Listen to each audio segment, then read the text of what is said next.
Енді жалпы мықын веналарына тоқталайық. Олар венус илиака коммуниканс декстра синстра болып келеді. Олар 4-ші бел омыртқа аймағында жаңа айтқан венус инфериор, кава инфериорге жалғасады.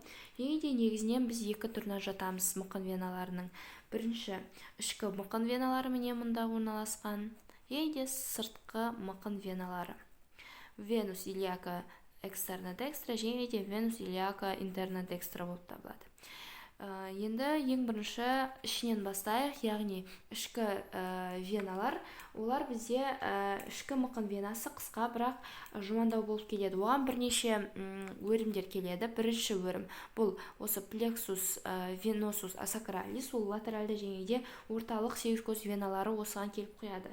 Одан кейін плексус веносус ректалис, мынау тік ішек мускулус ректус абдонистен келетін тік ішек қабырғасындағы өрім болып келеді. Ол осы вена илиака интернаға келіп құяды. Одан кейін бізде тағы да плексус веносус вицекалис орналасқан, ол несеп қуық түбінен келеді. Одан кейін бізде плексус веносус пастатикус, ол да несеп қуық және де мұндағы қасаға симфиза аймағында орналасады. Олар біріншіден ер адамдарда оған венус дорсалис пенис құйылады, одан кейін әйелдерде венус дорсалис клиторис келіп құяды. Келесі плексус веносус веносус вагиналис әйелдерде және де еркектерде утериниус келіп, осы біздегі ішкі мықын венасына келіп құяды. Аяқ веналары, ол қолдағы веналар сияқты терең және де бетке, яғни терасты веналарынан тұрады. Терең веналары және де негізі ең ірі терең венасы ол венус феморалис болып табылады. Венус феморалис ол бізде сан венасы.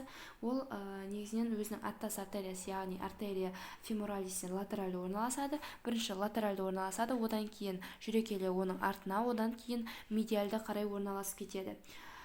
Және де негізінен бір айтып кететін жайт, аяқтың бүкіл веналары, әсіресе осы венус феморалисте барлық екі, яғни жұп күйінде болады.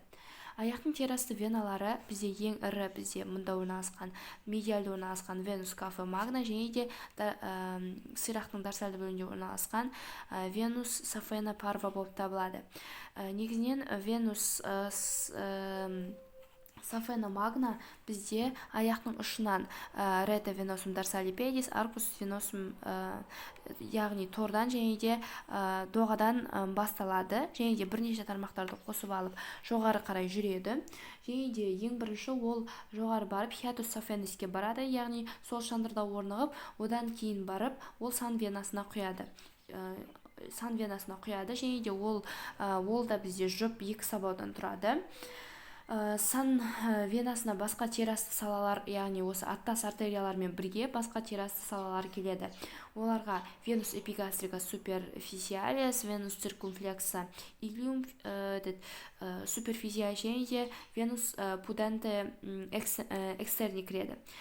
Келесі венус сафена парва, ол негізінен мұнда басталады, және де ол негізі осы сирақтың артқы бетімен жоғары қарай жүріп, мұнда тақым шұңқыры орналасқан, және де тақым шұңқырындағы тақым венасына венус поплитеге келіп құяды. Ары қарай ол венус кафе парва тармақ өзінің тармақтарымен венус скафе магнаға келіп құяды.